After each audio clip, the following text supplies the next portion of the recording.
Māori people, they're a resilient people is what I would say. There's different versions of earth cookery across a lot of Pasifika culture. It's really important to practice those techniques and learn about those techniques so that they don't get lost for the next generation.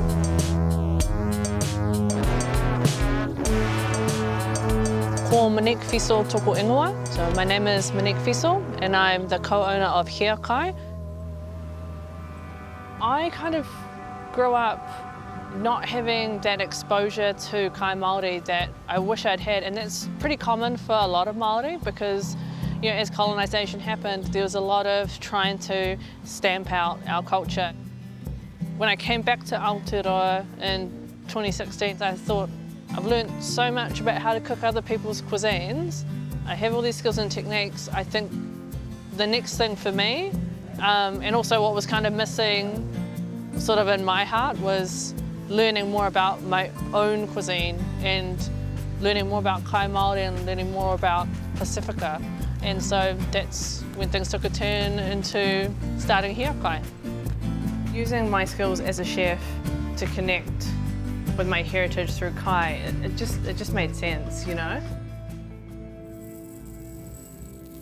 This weekend, the team and I are going to put down our hāngi. A hāngi is a style of earth cookery that involves heating rocks until they're white hot inside a pit that you've dug in the ground, and then you fill some kete, which is baskets, with your kai, your food, and you lower it onto the hot rocks, and then you seal it shut with soil and you let it cook for 4 hours or more. Some people do it overnight, but it's the traditional earth cookery of Māori, and it's just a really special way to cook and to share kai with each other, and it's a real day event, so it's a good chance to bond with each other as well, because you're in it for the long haul. We are actually just going to marinate the pork, the poaka, with some oranges, some herbs and some garlic, and then we're going to put it in the hāngi tomorrow. Yeah, I'm pretty excited to get this guy in there. I've been thinking about it for days. And then I'm going to move on to making a bit of a salsa verde, using some pico and some onion weed, some wild fennel, a bunch of good stuff, and a little bit of shallot or shallot, depending where you're from. I've never actually made the salsa verde with pico before, but I feel like it will go really nicely with some of the meats that we've got in the hāngi. And also, you know, it's always good to test it out on Friends and Whānau before you actually try to put it on a menu anywhere. So yeah, they're going to be my guinea pigs. It's kind of interesting when you talk to different people from different areas of Aotearoa and how they build their pit and how they do it. And everyone's always right, quote unquote. I think like different iwi have different styles or different things that they would have put on dependent on where they were located. Super traditional. So there's the mamaku, which is a fern. We will take this out to Jannine's and take all the rest of these fibres off. Basically these fibres are like the plant's natural defense mechanism. So when it gets stuck in your clothes or anything, you end up really itchy. It sort of works to deter you from it, but it's absolutely delicious. It's got really high levels of collagen, which you'll see. I'll just cut a little snippet off and you'll see just how much it has. Collagen. So, if I do this, you'll see just how much collagen there is. And then when we steam it, it'll cook off. But it's really slow growing, which is why we like to just only use it on really special occasions, such as this weekend.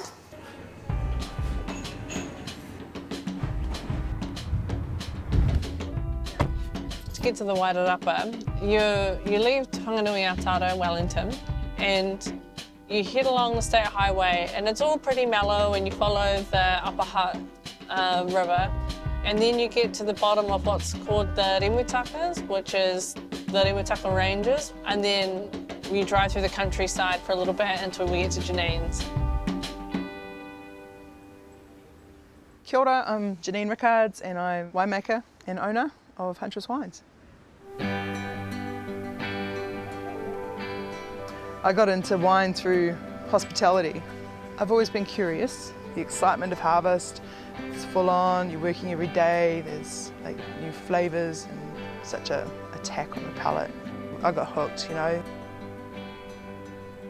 So I first met Jannine a number of years ago, actually down in Te Waipounamu, which is the South Island. And she was working at a winery and they were holding an event which was based around hunting and foraging. I saw this person suddenly sort of emerge from this group of people with a wild boar on her back.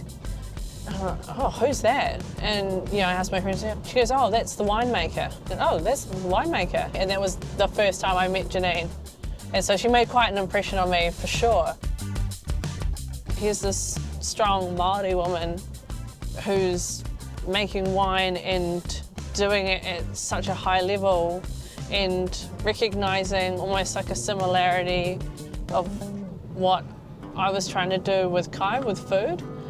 So there was like sort of that instant respect I had, because like, you kind of understand the journey that she would have had to go on, or the obstacles that might have been put in front of her to get to where she is, without sounding too corny, like that kind of kindred spirit like vibe.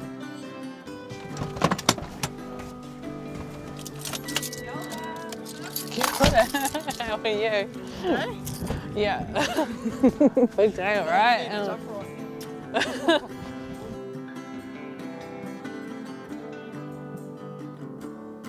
Probably maybe the frostiest ground I've done this on.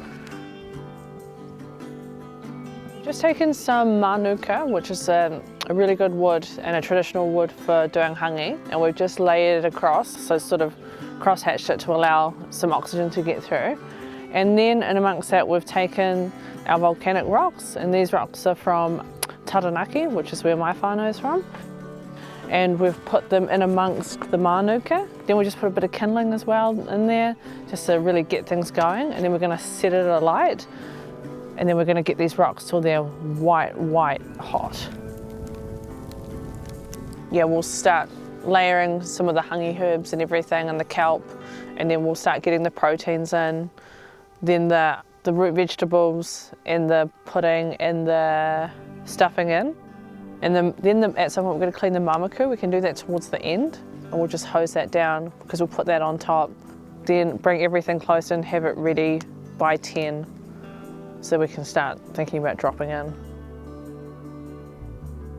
Still makes me nervous because a lot of different cooking techniques, you can see what's going on in the pan, you can look through the glass, you can see what's going on in the oven, or anything. But with hāngi, you just look at the soil and go, okay, I hope, One thing that I was really nervous about in the start was not so much how food critics or food writers would receive what I'm doing, but more how Maori would receive what I'm doing, and whether I was kind of almost meeting their expectations or exceeding their expectations. As the community started going, oh, ka pai, good, you're on the right track. That gave me a lot of confidence to then push things further. That was more what I was interested in, the litmus test of, are we on the right track? It's not about what a magazine says, it's more about what Maori say, and that's sort of how I try to work. Do you guys want to take the last two off? Very carefully, making sure the soil, Lily, if you hold that a bit tighter.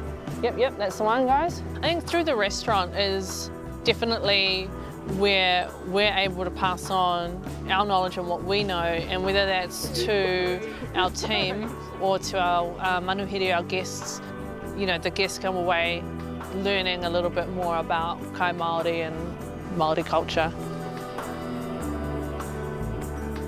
There's an appetite for this. People want to learn about this, and we're in a very privileged position where we get to do this as a team and pass this on. So yeah, I think, yeah, days like today give me a bit of faith. I think in some ways we're very similar in that we're always looking to improve or achieve the best, like always learning, an open-minded kind of outlook on life. And then there was this sense of almost kind of sadness that it took me that long to delve deeper into who I am and my background. Yeah, there was like an excitement, a sorrow, an awakening, you know, so many emotions. As the years have gone on with Hīākai, I feel like it's helped me sort of grow into the adult I was meant to be.